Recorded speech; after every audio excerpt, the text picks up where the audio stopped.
बात जिसको समझ लग जाए, हाड मास नारी को पिंजर, एक पंखी बसे बेचारा रे। तो अब तो हड्डी मांस को देख करके किसके हृदय में आकर्षण जगेगा? नहीं जगेगा। तुम कहते हो उस समय क्या विचारों को रोकें? अगर विचारों को रोकने की जरूरत हो रही है तो तुम कहीं से भी, ना तो साधक हो, ना तो तुम कहीं से होश में हो, ना तो तुम्हें कुछ भी याद है।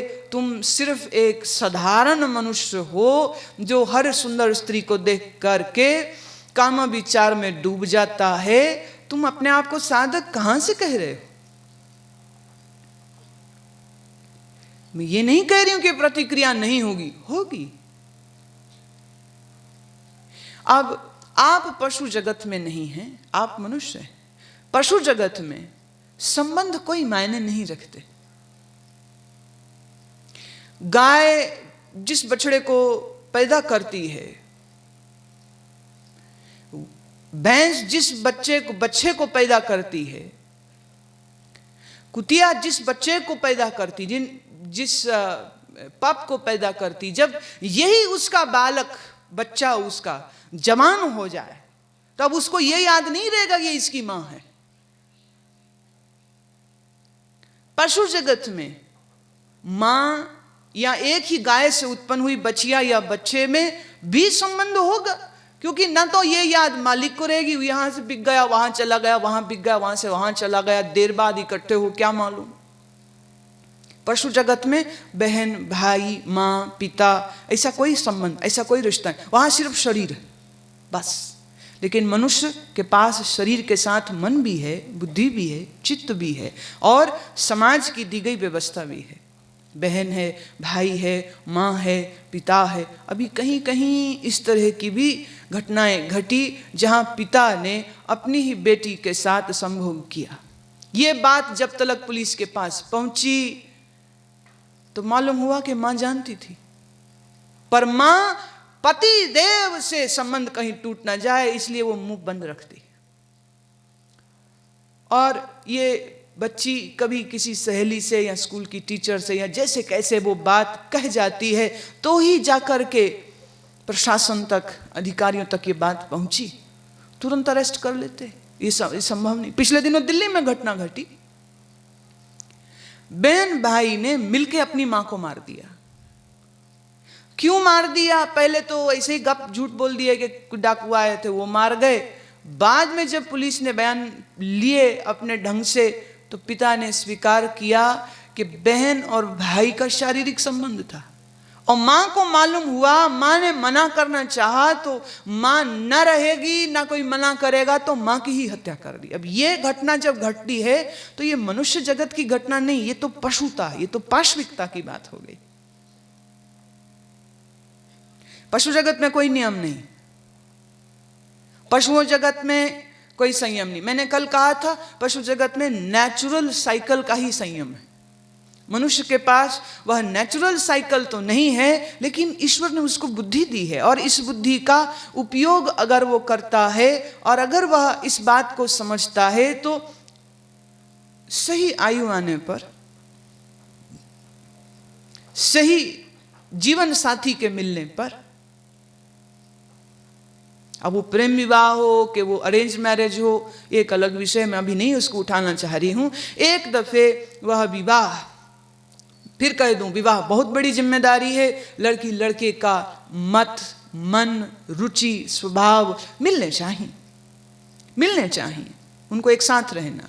फिर देखिए, आप जब हिंदू रीति से जब विवाह करते हैं तो उस समय दूल्हे को कहते तू विष्णु रूप है, कन्या से कहा जाता है ये लक्ष्मी रूप है। माने लक्ष्मी कहते ही तो लक्ष्मी जैसे गुण हैं, विष्णु कहते ही विष्णु जैसे गुण हो जिसमें, माने देव समान तुम हो।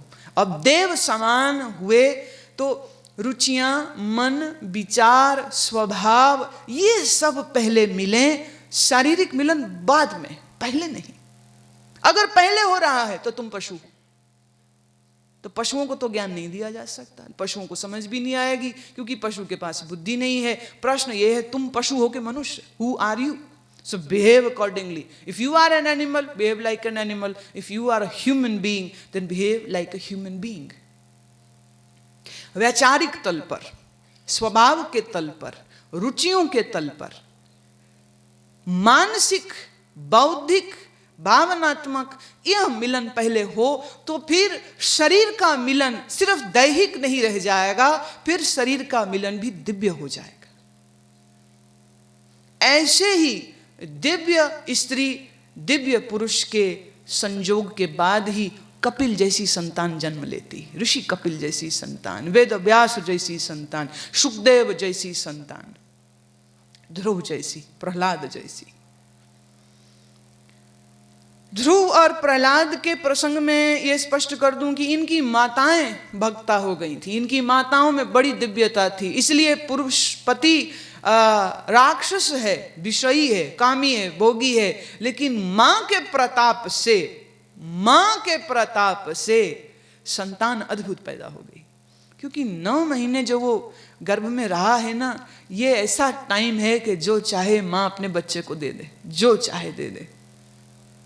इसलिए भारतीय परंपरा ये कहती है, लड़की जब ही गर्भवती हो वह अच्छा चिंतन करे, स्मरण करे, प्रार्थना करे, ध्यान करे, देव पुरुषों के बारे में पढ़े, शूरवीरों के बारे में पढ़े, ताकि जो जो विचार, जो जो संस्कार उसके मन में चलेंगे उसको ट्रांसमिट वो अपने गर्भ में पल रहे फीटस, उस शिशु तक वो कर देती है। पहली गुरु इसीलिए तो माँ कही, गुरुदेव माता, माँ सबसे पहली गुरु है।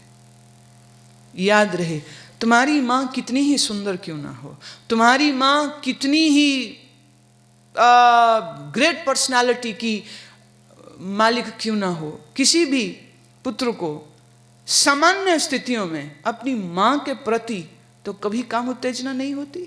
कैसे हो सकती है? संभव नहीं है, उचित नहीं है, समाज उसको मान्यता नहीं देता, शास्त्र उसको मान्यता नहीं देता और मनुष्यता उसको मान्यता नहीं देती है। प्रेम प्रसंग पहले हो, देह का मिलन बाद में हो, ये बात ज्यादा जमती है। और प्रेम के लिए वैचारिक मतभेद नहीं होने चाहिए, यह भी बहुत जरूरी हिस्सा है। और उस पर भी on the top of that, अगर पति पत्नी दोनों साधक हों, दोनों ध्यान करने वाले हों, दोनों के विचार अगर अच्छे हों, फिर समय और स्थिति के अनुसार उनका जब संयोग होता है तो वो संयोग मात्र देह का मिलन नहीं, फिर वो प्राण का मिलन है, भावनात्मक मिलन है। इस मिलन से एक दूसरे के प्रति आस्था, विश्वास, प्रेम बढ़ता है। आसक्ति, काम नहीं बढ़ेगा, काम उल्टे कम हो जाएगा।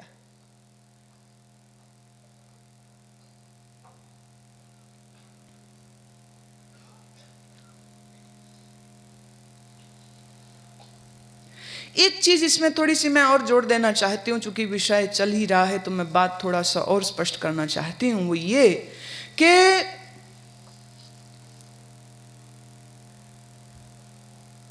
आप भोजन खाते हैं तो कभी गिल्टी नहीं होते, आप सुंदर गीत सुनते हैं, आप कभी गिल्टी नहीं होते।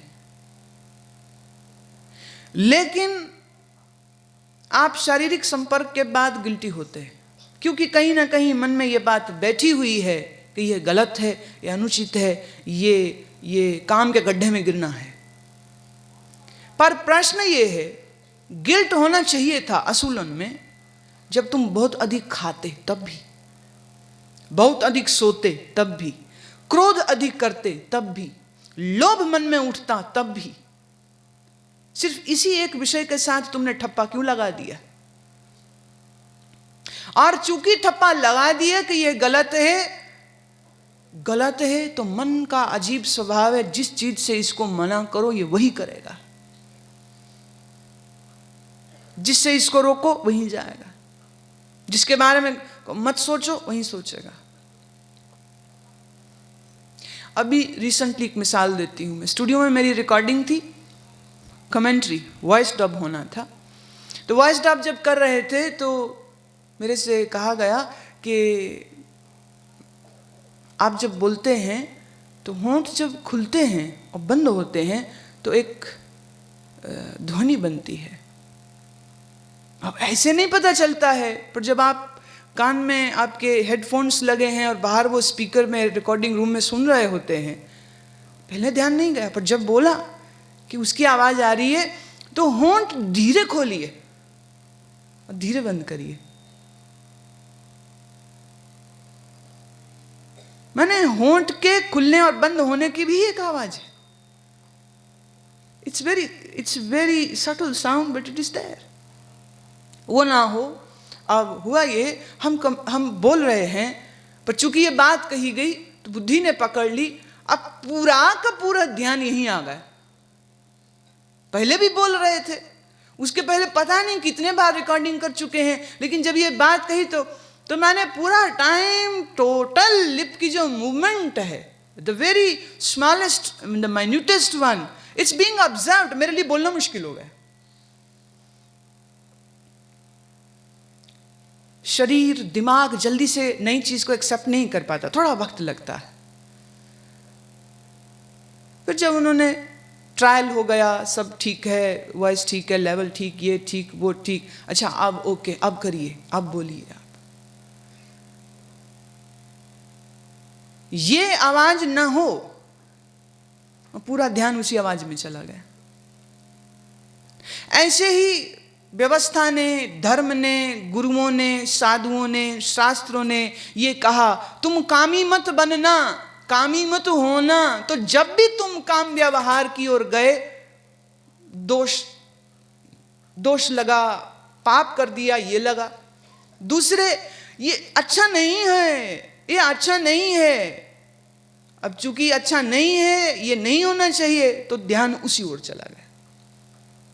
तो ये प्राकृतिक नहीं रह गया, ये सहज नहीं, तुम सहज नहीं हो। सहज स्त्री पुरुष का संबंध तभी बन सकता है जब वो गिल्ट फ्री हो। गिल्टी नहीं है, क्यों गिल्टी होना? इनका पाप, स्त्री पुरुष का संयोग पाप है। सवाल ये है, अगर ये पाप है तो तुम्हारा जन्म होना और तुम्हारा होना ही पाप हो गया। फिर कैसे कह सकते हो? ये तो ईश्वर की बनाई ये व्यवस्था है। ईश्वर के बना, अगर ईश्वर चाहते तो जैसे आम पेड़ों पे लगते हैं, ऐसे आदमी औरत के द्वारा पैदा ना होते, बच्चे भी पेड़ों पर लग जाते, फल तैयार हो गई, अपने अपने फल उतार के ले जाते सब। पर ऐसी व्यवस्था नहीं। प्रकृति ने एक साइकिल, एक नियम, एक सिस्टम दिया है। तो पहली बात यह समझने की है कि इस दैहिक मिलन के प्रति जो एक दुर्भावना है, जो एक पाप की भावना, जो एक गलती की भावना है, पहले तो उस भावना को दूर करने की जरूरत है। और जो ये पहले प्रश्न में बात आई थी कि अगर होश में पूरा रहेगा तो काम विकार से तो बाहर हो जाएगा, ये भी बात बिल्कुल सच है।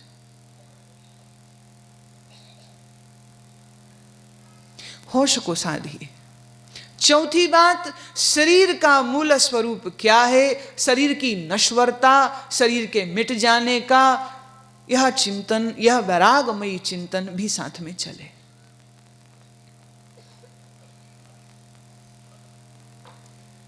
मैं उदाहरण देती हूँ रामकृष्ण परमहंस की। इनको मथुरा बाबू, इनके मंदिर के जो दक्षिणेश्वर मंदिर के जो मैनेजर भी हैं और रानी रासमणी के जमाई भी, वो आपको एक दिन वेश्यालय में ले गए जहाँ वो एक वेश्या का नृत्य देखने जाया करते थे।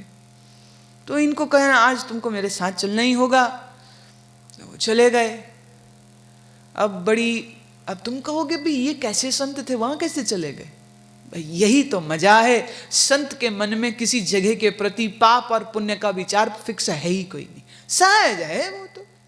ये जगह ठीक नहीं, ये जगह अच्छी नहीं, ये जगह गलत है, ये आदमी गलत है। कोई आदमी गलत नहीं होता, उसके कर्म गलत होते, उसके विचार गलत। आदमी कैसे गलत हो सकता? मैं बीच में ही बात को काट रही हूं। अभी हैदराबाद में, जलंधर के बाद अभी हैदराबाद में मैं सेंट्रल जेल में गई। वहां पर कोई 1500 के करीब कैदी थे। उनके लिए एक बैठक रखी गई।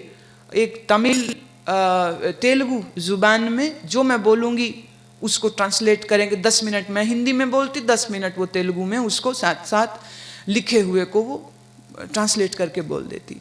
प्राय ज़्यादा लोग हिंदी समझने वाले थे, ये एक अच्छी बात थी उस जेल में।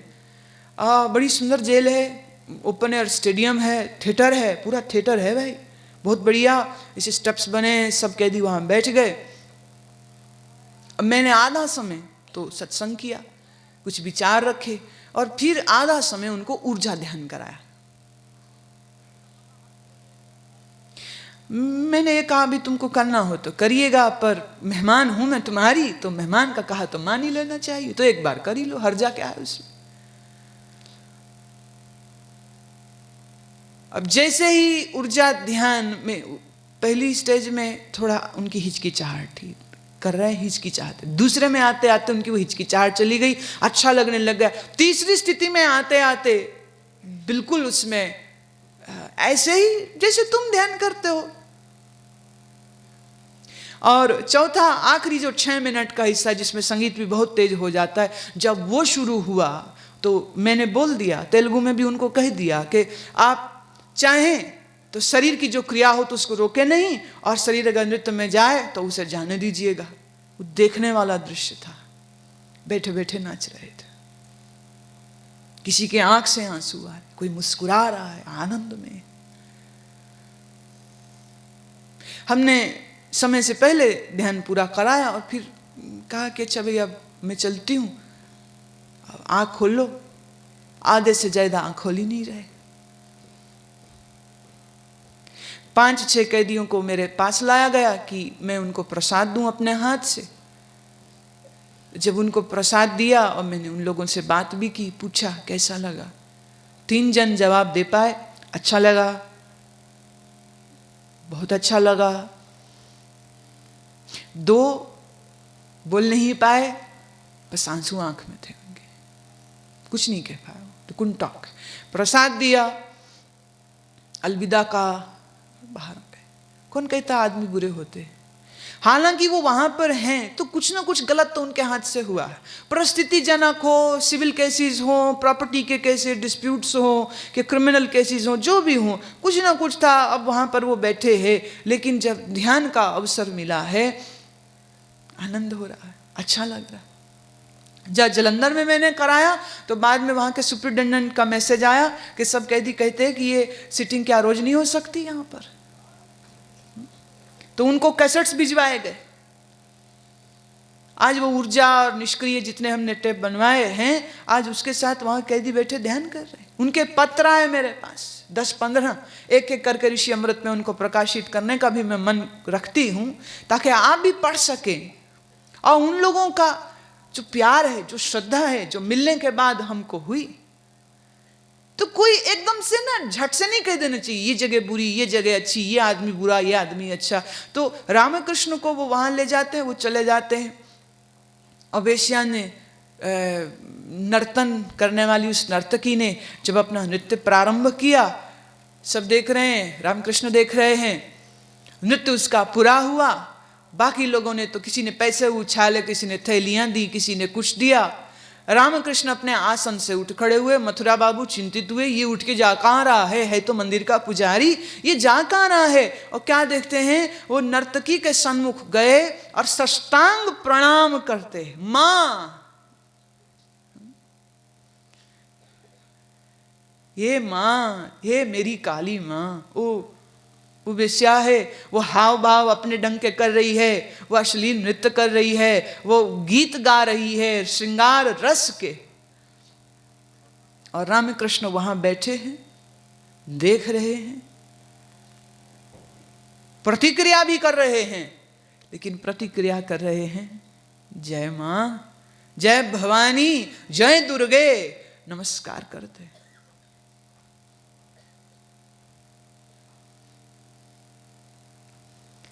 एक सज्जन ने यह भी लिखा है कि क्या नारद मुनि, विश्वामित्र, महर्षि जयमिनी,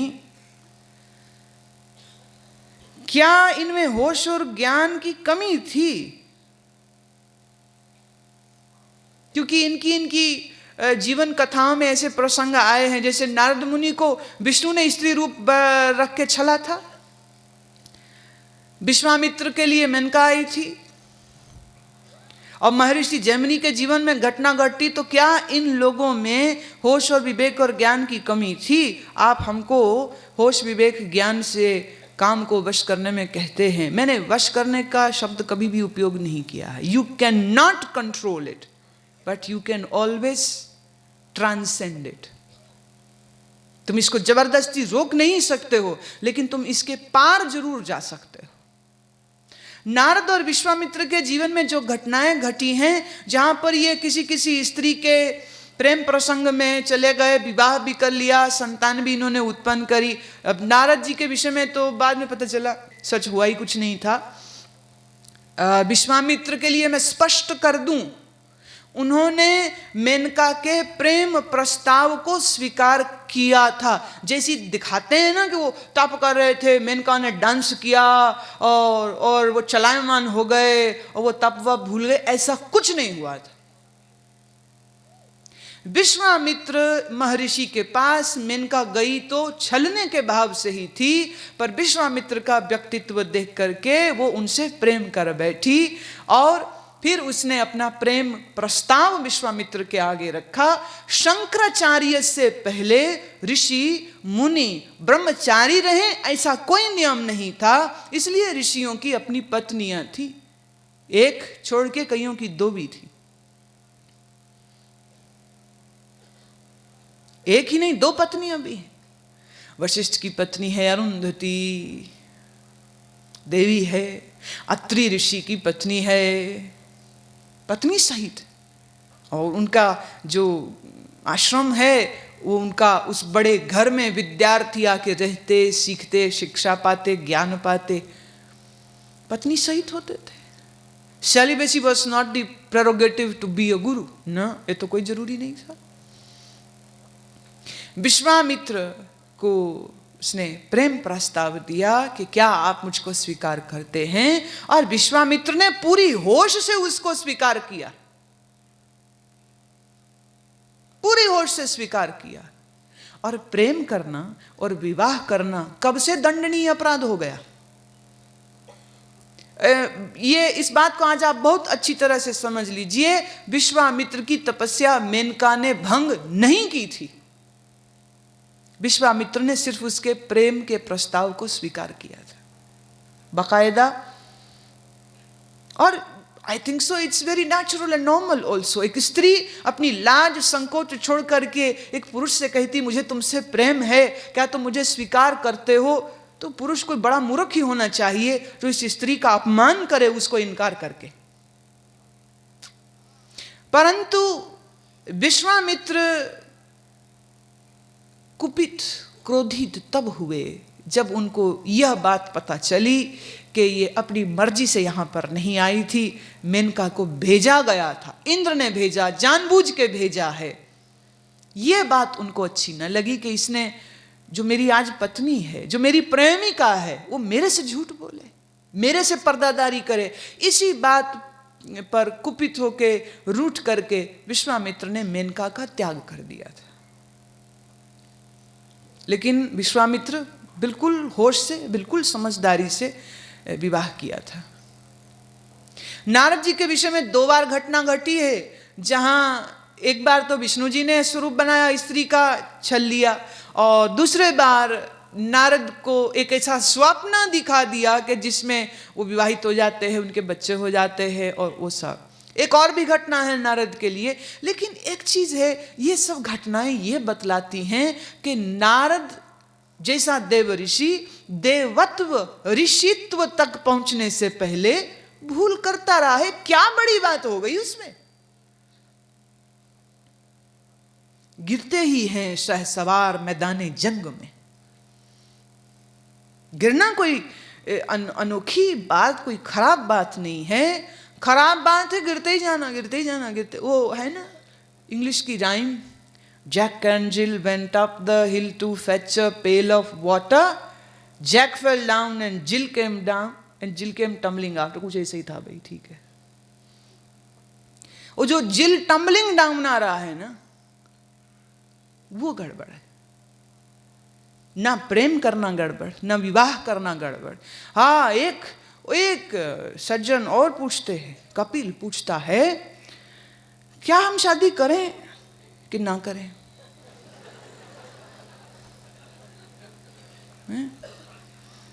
क्या शादी करें तो पत्नी के साथ व्यवहार न करें, भीतर काम विकार उठे तो क्या सिर्फ यही सोचे कि ये तो हाथ मांस का डिब्बा है और हरि भजन करें? वैसे एक चीज है, मेरे हाथ में कम से कम नहीं तो 15-16 प्रश्न हैं, पर 15-16 प्रश्न जो हैं उसमें एक भी प्रश्न ये नहीं है कि गोविंद का भजन कैसे करें। Not even one single question. उन्हें लगता है ये तो वो बता ही रहे हैं, हमारी जो अड़चन है, हमारी उस अड़चन के विषय में आप चर्चा करें। ये बात है कि इस विषय पर चर्चा करना बाकी भी था। तुम्हें अगर याद हो तो लोभ पर, क्रोध पर, ईर्ष्या पर, इन विषयों पर मैंने धारावाहिक प्रवचन दिया था, बात कही थी, काम छूट गया था इस विषय पर, क्योंकि ये विषय ऐसा सेंसिटिव है। इसको समझने के लिए एक मैच्योरिटी चाहिए, एक परिपक्वता चाहिए। अगर वो परिपक्वता नहीं होगी तो उसके बिल्कुल गलत अर्थ लिए जाएंगे। इसी कारण से यह चर्चा हमने शिविर के लिए ही बचा के रखी थी कि जब भी चर्चा करेंगे इसको शिविर में ही करेंगे, क्योंकि मेरा ऐसा मानना है कि शहरों में इकट्ठी हुई भीड़ की अपेक्षा शिविर तक आए हुए व्यक्ति कुछ तो परिपक्वता, कुछ तो मैच्योरिटी, कुछ तो जिज्ञासा अंदर रखते तभी तो यहाँ तक आए। तो कौन धक्के खाने निकले सर्दी के दिनों में, घर से बाहर कौन जाना पसंद करेगा?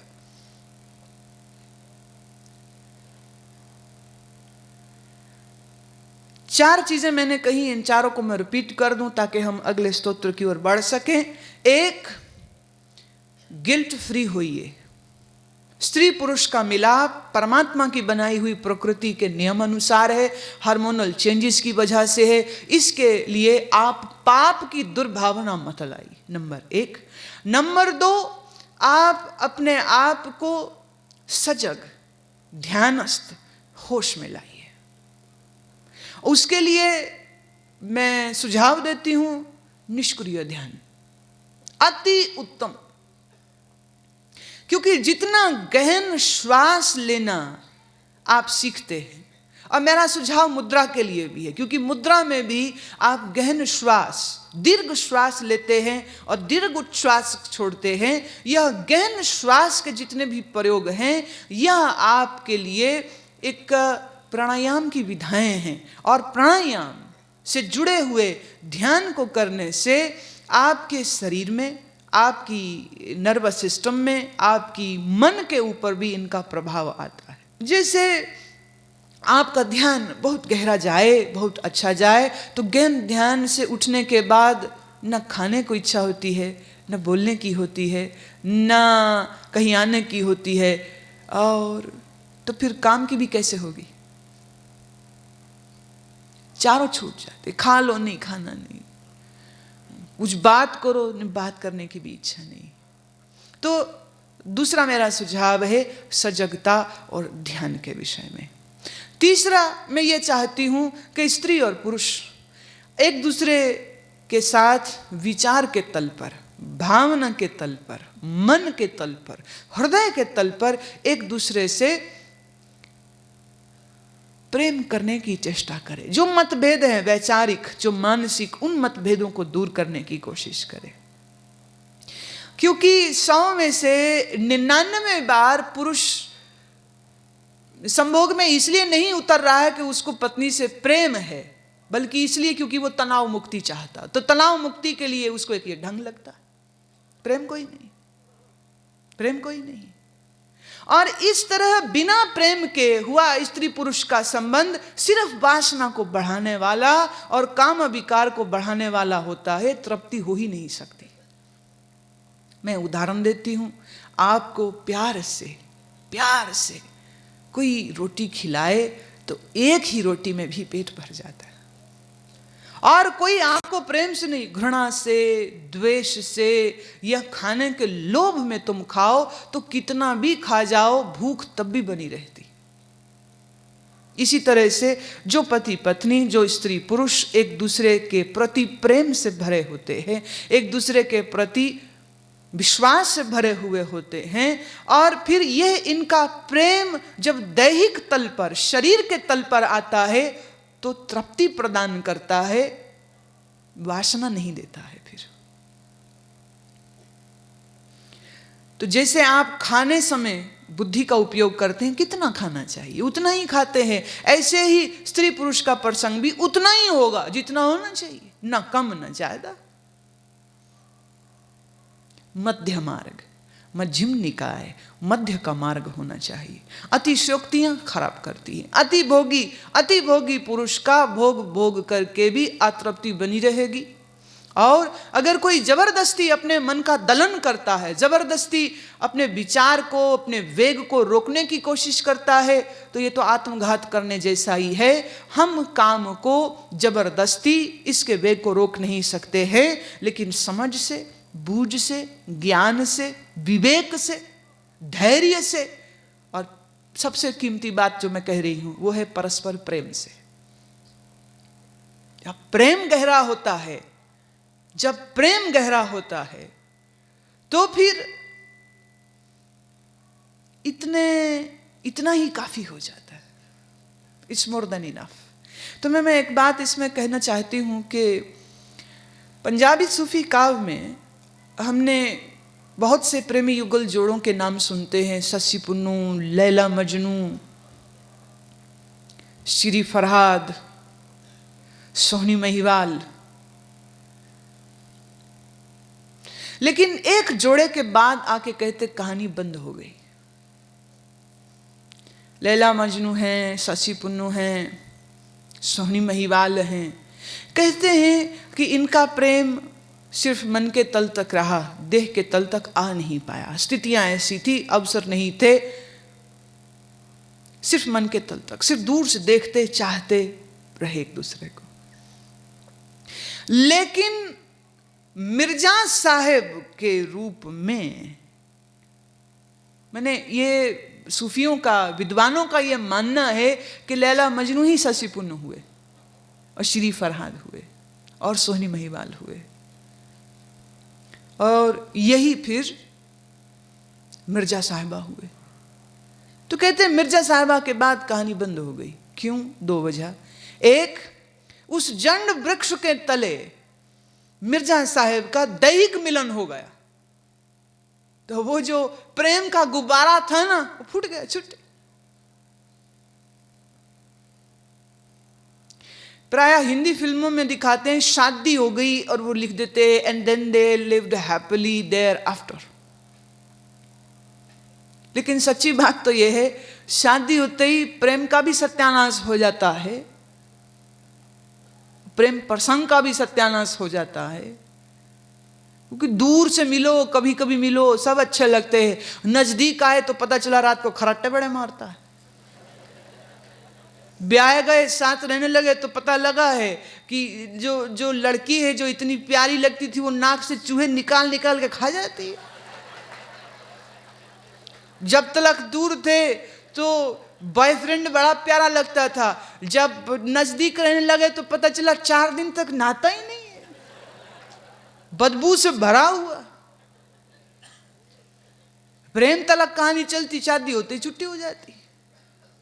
इसीलिए भारत में बूढ़े बुजुर्गों ने कहा पहले विवाह प्रेम बाद में, क्योंकि अगर पहले प्रेम हो गया और विवाह बाद में तो असफल होगा। मिर्जा साहिबा के लिए कहते हैं, एक तो इनका शारीरिक मिलन हो गया, दूसरा साहिबा ने अपने भाइयों का पक्ष ले लिया और मिर्जा के तीर तोड़ दिए ताकि वो उसके भाइयों को कहीं मार ना दे, क्योंकि उसका निशाना अचूक था निशाना। इस धोखे को मिर्जा बर्दाश्त नहीं कर सका है, धोखा दिया, उसकी प्रेमिका ने उसको धोखा दिया। तो जब तक उनका मिलन नहीं हुआ, या यूं कहिए जब तक एक दूसरे को नजदीक से नहीं देखा, तो बार बार जन्म लेकर के प्रेमी युगल आते रहे, पर मिर्जा साहिबा में आके कहानी खत्म हो गई, छुट्टी। स्त्री पुरुष एक दूसरे को सिर्फ भोग की वस्तु न जाने, मित्र जाने, एक दूसरे से मित्रता रखें, एक दूसरे से चर्चा कर सकें। अब होता यह है, भोगने के समय तो दोनों इकट्ठे हैं, लेकिन बात करने के लिए पति को कोई अलग मित्र चाहिए, अलग लेवल के बात करने वाले दोस्त होंगे। और अगर पत्नी बीच में आ भी जाए, तू जा, तेरी समझ ही नहीं आनी, मतलब हद हो गई, तेरी समझ नहीं आएगी। और इसी तरह से स्त्री जब अपनी सहेलियों के साथ बैठी, जेवर कपड़ा ये वो बात कर रही हो, पति बीच में आ जाए, तू जा, ये क्या बात हुई। और एक राधा कृष्ण को देखिए, श्री राधा का कृष्ण स्वयं अपने हाथ से श्रृंगार करते हैं, उसके बाल में फूल सजाते हैं, उसके गले में खुद गूंथ करके माला डालते हैं। अपनी प्रेयसी का, अपनी प्रेमिका का, अपनी गंधर्व पत्नी से वो इतना स्नेह करते हैं कि राधा रानी एक दिन कहती है, कान्हा नाचते हुए पैर थक गए, वो कहते ला मैं तेरे पैर दबाता हूं, उसके पैर दबा रहा है। यह है प्रेम।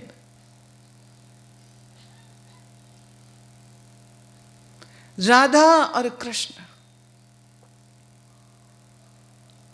कृष्ण बीमार होते हैं, उद्धव जी जाते हैं, जाकर के गोपियों से कहते हैं कृष्ण के शरीर में बहुत रोग हो गया है, और वो ये कहते हैं अगर कोई उनको प्रेम करता है जो अपना पैर धोकर के जल दे, तो उस जल को पी के मेरा रोग दूर होगा। असहनीय पीड़ा सह रहे हैं कृष्ण। तो सब कहने लगी मेरा पैर धो के ले जा, मेरा पैर धो के ले जा। उद्धव कहते रुको, मेरी अभी बात पूरी नहीं हुई। कृष्ण को तुम अपना पैर धो के पानी पीने को दोगे, तो उसका फल और दोष और पाप यह है कि कई हजार जन्म तक तुम्हें नरक में सड़ना भी होगा।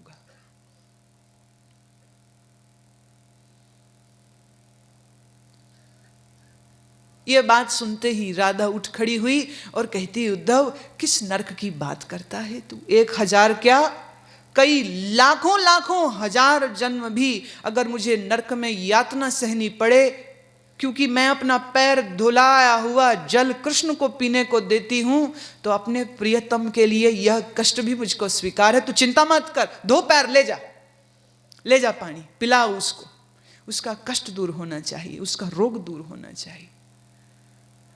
इसे कहते प्रेम। शिव पार्वती आदर्श पति पत्नी, इसको कहते प्रेम। सिर्फ देह के तल तक अगर तुम्हारे संबंध बने हुए हैं तो तुम कामी बिकारी रहोगे ही, उससे छुटकारा होगा ही कभी नहीं। ऐसे ही जैसे अग्नि में घी डालते जाइए, अग्नि और भड़कती जाती है, इसी तरह से कामी व्यक्ति जितना भोग भोगेगा उसकी भोगने की तमन्ना और बढ़ जाएगी और बढ़ जाएगी। इसलिए स्त्री पुरुष को मित्रता में भी जाना बहुत आवश्यक है। इन सुझावों को आप याद रखिए इस विषय पर। फिर जब भी कोई प्रसंग अनुसार बात होगी तो मैं और भी इसका विस्तार देती हूं।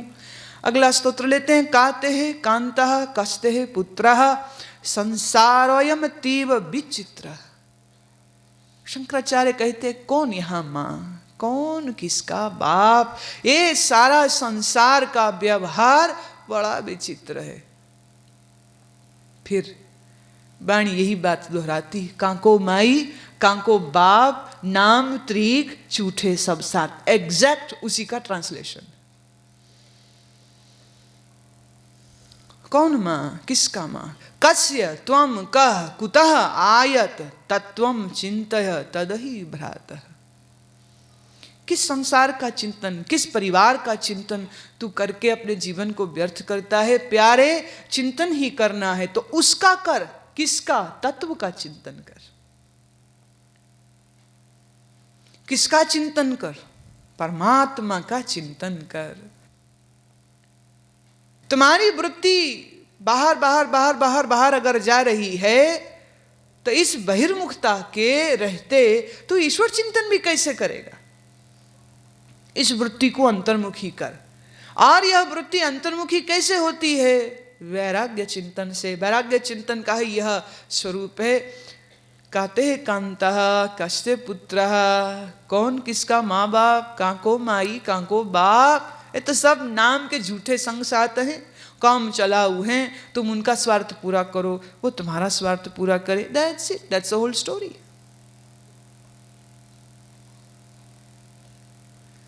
जब तक संसार की ममत्व, देह आसक्ति है, तब तक तुम गोविंद का चिंतन कर ही नहीं पाओगे। तीव्र वैराग्य की जरूरत है। वैराग्य, वैराग्यमयी जीवन जीने वाले की ही सूरत उस परमेश्वर के स्मरण में उतरेगी, दूसरे की उतर ही नहीं सकती। कहते रहो, सुनते रहो, भज गोविंदम भज गोविंदम। गोविंद का भजन तो तब होगा ना जब मन और दूसरी चीजों का स्मरण करना छोड़े।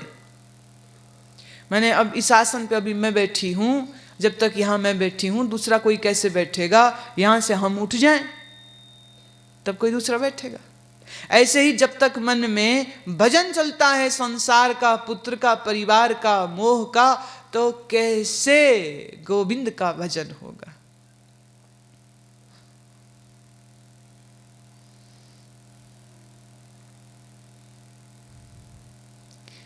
राम सुमिरन कर प्यारे, अगर राम नहीं सुमिरा तो बीती उम्रा फिर व्यर्थ, बिल्कुल व्यर्थ।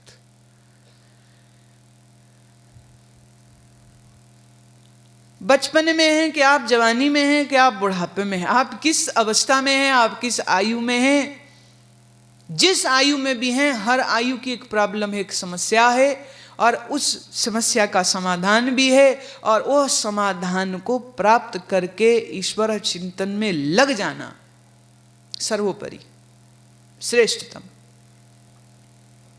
देखिए जरा, ऐसे पति पत्नी जिनका आपस में प्रेम है, सौहार्द है, सुंदर भावना है, एक दूसरे पे विश्वास है। तुम्हारे विश्वास है ना? पत्नी जरा सा इधर उधर हो जाए और पति जरा सा उससे अलग हो जाए, विवाह में, समारोह में, किसी जगह, 4 बार देखेगी किसकी ओर देख रहा। तो उसे मालूम है कहीं तो देखेगा ही, देखे कहां देख रहा है। वो देख ले तो फिर बहाने को बहाने उसको उस जगह से दूर करेगी। और पत्नी जो हमेशा शंका कर रही हो पति पर, और पति जो प्रेम नहीं करता अपनी पत्नी से, सत्य तो यह है वही यहां वहां देखेगा। जो अपनी पत्नी से प्रेम करता है उसके लिए संसार की हसीन से हसीन स्त्री भी आकर्षण का केंद्र नहीं बनती है। बात चली थी ना लैला मजनू की, तो मैं कह दूं, मजनू के लिए सूफियों ने एक बड़ी सुंदर बात कही कि सूफी ने कहा, अरे मजनू, तेरे को अल्लाह ताला ने याद किया, तो आके मिल। कहते मैं नहीं आता। खुदा को बोले वो चल के आए अपने बंदे के पास, बंदा कहां पहुंचेगा अपने रब के पास? अल्लाह ताला को बोलो आवे। सूफी कहता है, अच्छा फिर ऐसे जाके बोल दूं? वो कहते हैं हाँ, पर रुक जरा, उसको कहना जब आवे तो लैला की शक्ल बना के आवे, दूसरी शक्ल नहीं मुझे चलेगी। जब ही आवे तो लैला की शक्ल बना के आए, क्योंकि मैं उसी रूप में रब को भी स्वीकार करूंगा, मैं दूसरे रूप में रब को स्वीकार भी नहीं करूंगा मैं।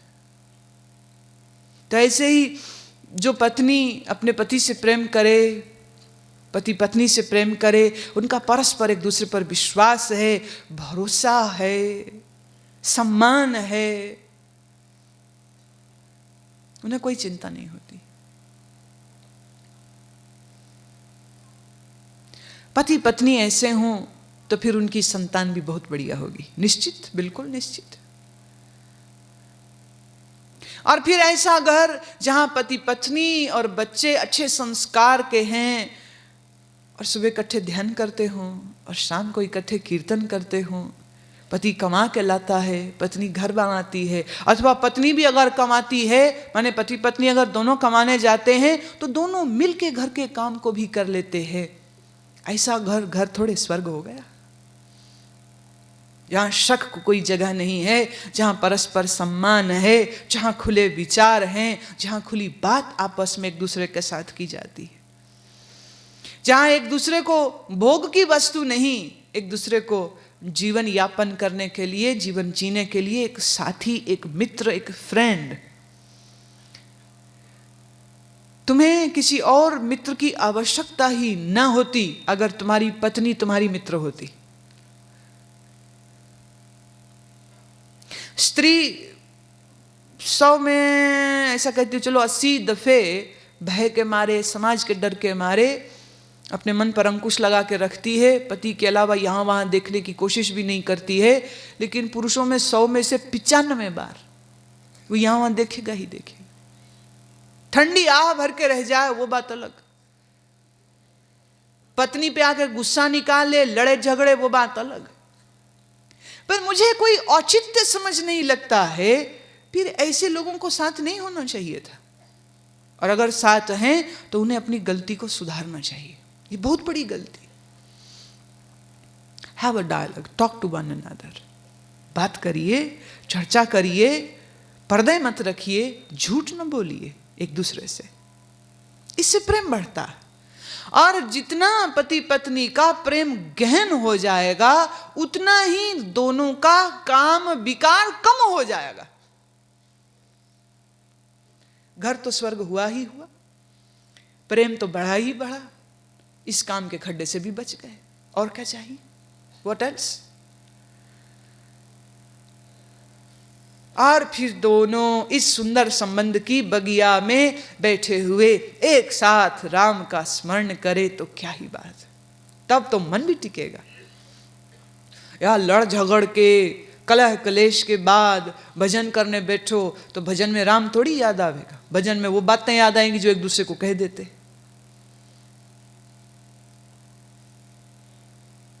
घर में कलह हो, घर में अशांति हो, घर में गरीबी हो, पैसे की कमी हो, रोग हो, भजन नहीं होगा।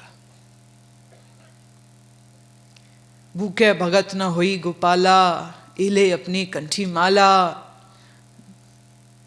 शरीर तृप्त हो, पेट भरा हो, सिर के ऊपर छत हो, संबंधों में प्यार प्रेम और सौहार्द हो, ऐसी स्थिति में ही एक गृहस्थी ईश्वर का भजन कर पाएगा। और अगर ये सब कुछ हो और फिर भी तुम भजन नहीं करते हो तो तुमसे बढ़कर के मूढ़ मती फिर और कोई हुई ही नहीं सकता।